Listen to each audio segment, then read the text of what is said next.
राकेश पोद्दार साहब आपके पास आती हूँ और जो बात कह रहे हैं राजेश राठौर साहब कि भाई अगर सब कुछ कानून के मुताबिक ही हो रहा था तो फिर ये कैसा पावर शो। अगर सब कुछ कानून के मुताबिक था तो आधी रात में गिरफ्तारी क्यों, दिन में भी तो हो सकती थी।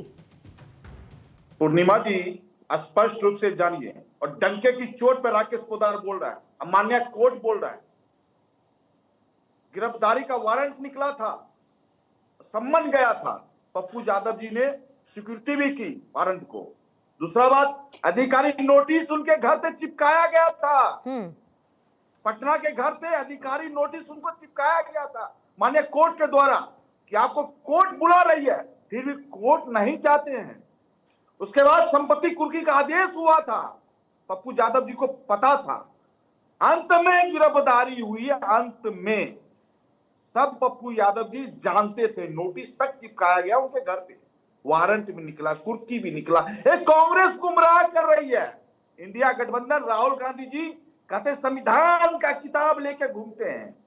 अरे भैया, तुम्हारा एक सांसद संविधान की धज्जी उड़ा रहा है, आपका नेता कहता संविधान लेके मैं घूम रहा हूं, देश में संविधान को गुमराह कर रहे हैं। ये लोग गुमराह करने वाले लोग हैं प्रियंका, पूर्णिमा जी। मैं एक और बात करता हूं, प्रियंका गांधी के साथ पप्पू यादव जी संसद भवन के अंदर आप दिखते हैं।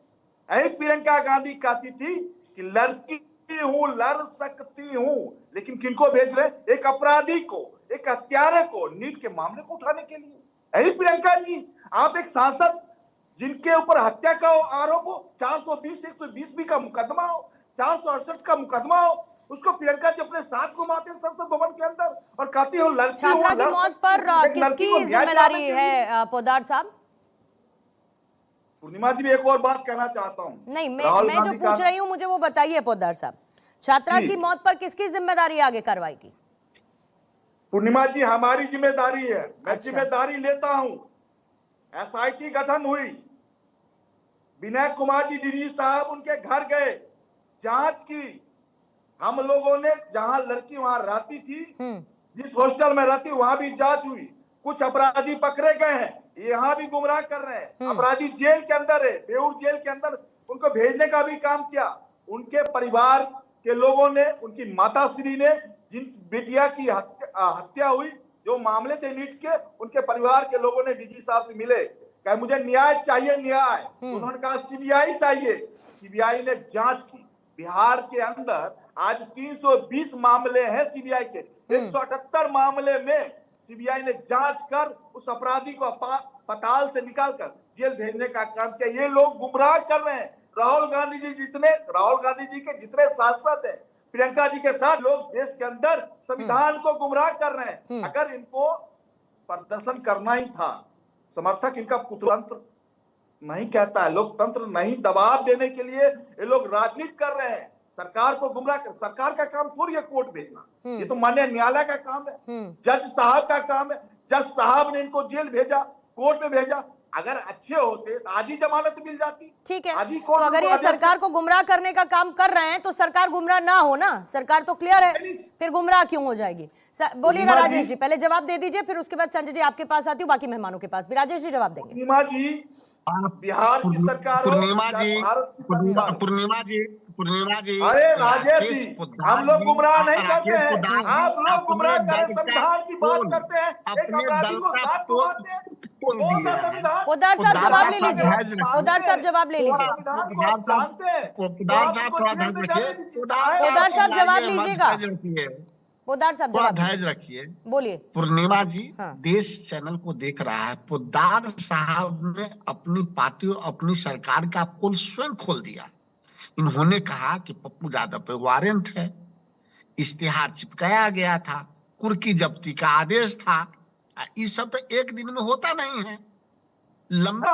तब इनका सुन तो लिए, चिल्लाइए मत, जवाब दीजिए जनता को कि एक दिन में वारंट नहीं होता है, एक दिन में इश्तिहार नहीं चिपकाया जा सकता है, एक दिन में कुर्की का आदेश नहीं होता है। इतने दिन से आपके पुलिस क्या कर रहे थे, यही सवाल मैं कर रहा हूँ कि आपने दुर्भावनापूर्ण तरीके से कार्रवाई की है। अब इतने लंबे प्रोसेस को जो आप बता रहे हैं, तो आपकी पुलिस उनके घर गई होती, गिरफ्तार करके लाई होती और जेल भेजी होती दिन में।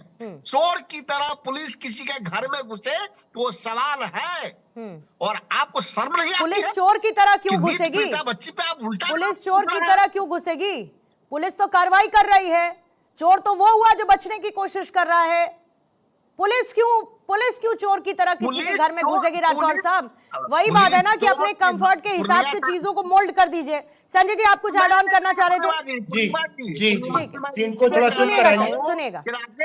सुन लीजिए, अरे सुन लीजिए प्रवक्ता महोदय। निकला, फिर कुर्की सुन जब्त लीजिए। कोई एक देखिए, दिन में वारंट है, कुर्की जब्त नहीं ठीक है, निकलता। राठौर साहब इसलिए सुनिए। सुनिए। देखिए पूर्णिमा जी, बड़ी सिंपल सी बात है, पुलिस ने बड़ा गलत काम किया। वैलेंटाइन मंथ चल रहा है, लाल फूलों का गुलदस्ता लाल कारपेट लेके जाना चाहिए, तो गुलदस्ता देना चाहिए था। मान्यवर, आप अपराधी नहीं हैं, आप वैलेंटाइन के हीरो आइए जरा, आपको गिरफ्तार करना चाहते हैं। नंबर 1। नंबर 2, देखिए सिंपल सी बात है, जो नेता होता है बड़ा होता है, और उनको मालूम है कि जैसे गिरफ्तार करने पहुंचेगी तो जिंदाबाद मुर्दाबाद वाले पहुंच जाएंगे, इनके समर्थक इतने गुंडे माफिया हैं। तो रात में किसी भी बड़े माफिया को रात में सुबह 4 बजे 5 बजे गिरफ्तारी होती, 3 बजे होती है। ये ऐसा नहीं कि पहली बार हो रहा है। और इस तरह के इस कद्दावर चेहरे के नेता को गिरफ्तार करने का उचित समय रात ही होता है। लेकिन गलती पुलिस से हो गई। मैं बिहार पुलिस से बड़ा नाराज हूं। वैलेंटाइन मंथ में पूरा कम से कम एक ट्रक बुके लेके जाना चाहिए था, लाल रोज लेके जाना चाहिए। रोज डे है तो उनको रोज दे करके बोलना चाहिए, चलिए आपके स्वागत में थाने में बैठाना है, वो आपको गिरफ्तार करेगा। अरे कम से कम किस तरह की बातें आप कर रहे हैं? आपको जानना चाहिए कि कानून क्या होता है, तरीका क्या होता है। अपराधी है, जब चाहे पुलिस उसको गिरफ्तार करेगी। अपराधी के लिए कोई प्रिविलेज नहीं होता। लेकिन समस्या है कि कांग्रेस और कांग्रेस की मनोदशा वाले जितने भी प्रवक्ता या पार्टियां हैं, अपराधियों के संरक्षण में ऐसे खड़े हो जाते हैं जैसे अम्मा हमदर है। अरे भैया, अपराधी है वो, चाहते हैं कि गुलदस्ता लेके जाते हैं, उठा के बंद कर देना चाहिए था, जमीन पर बैठा देना चाहिए, कोई प्रिविलेज नहीं होना चाहिए। इस देश का दुर्भाग्य है कि कानून को राठौर साहब एक-एक करके बोलेंगे सर, सुनाई नहीं पड़ेगा नहीं तो। राठौर जी एक-एक करके बात करेंगे, नहीं तो किसी की बात समझ में नहीं आएगी, यहाँ समस्या हो जाएगी। रंजन जी बोलिएगा। राजनीतिक विश्लेषक के नाम पे किसी पार्टी के दलाल को ले आइए। सर लैंग्वेज, राजेश राठौर जी लैंग्वेज, राजेश राठौर जी लैंग्वेज। माफियाओं का साथ है। आपके पास हर किसी को सर्टिफिकेट देने का अधिकार नहीं है। किसी को आप दलाल का सर्टिफिकेट दे दीजिए, किसी को कोई और सर्टिफिकेट दे दीजिए, फिर पॉलिटिकल वेंडेटा, सबका अधिकार कांग्रेस के पास नहीं है सर। इस मुगालते से, इस गलतफहमी से निकलिए कि सबको आप सर्टिफिकेट दे सकते हैं। छोड़िए इसको।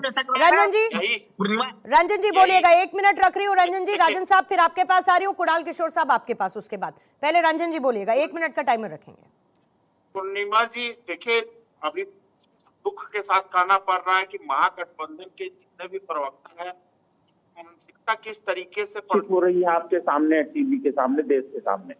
देखिए, ये तो इनके महागठबंधन का चरित्र ही रहा है, चाहे पश्चिम बंगाल में ममता बनर्जी हो, या दिल्ली में केजरीवाल जी हो, या झारखंड में आदरणीय सोरेन साहब हो। कितना कानून का सम्मान करते हैं, कोर्ट की बात कितना मानते हैं, ये तो सब जानते हैं, जग जाहिर है। और उसी कड़ी में अगर महागठबंधन के कोई नेता अगर बिहार के अंदर भी इस तरह की हरकतें कर रहे हैं, तो कानून जो काम कर रही है, कोर्ट के द्वारा दिए गए निर्देश का पालन सरकार कर रही है, न कि सरकार मंशा से काम कर रही है। ये बेसिक लाइन है जो इनको समझ नहीं आ रही है। हम तो ये कह रहे हैं, अगर कानून के द्वारा दिए गए निर्देश का ये पालन ही कर लिए होते तो कुर्सी की नौबत ही नहीं आती, पुलिस इनके घर पे जाते नहीं। और दिन में ये छुपते मिलते हैं, कहीं छुप जाते हैं, तो रात को छापा पड़ता नहीं है क्या? रात को क्या अपराधी पकड़े नहीं जाते हैं क्या? और जिस तरीके की स्थिति परिस्थिति ये राजकुमार राजन साहब पैदा करते हैं, ये पूर्णिमा जी, ये जिस तरीके की स्थिति पैदा करते हैं, पुलिस को विवश कर देते हैं। राजन साहब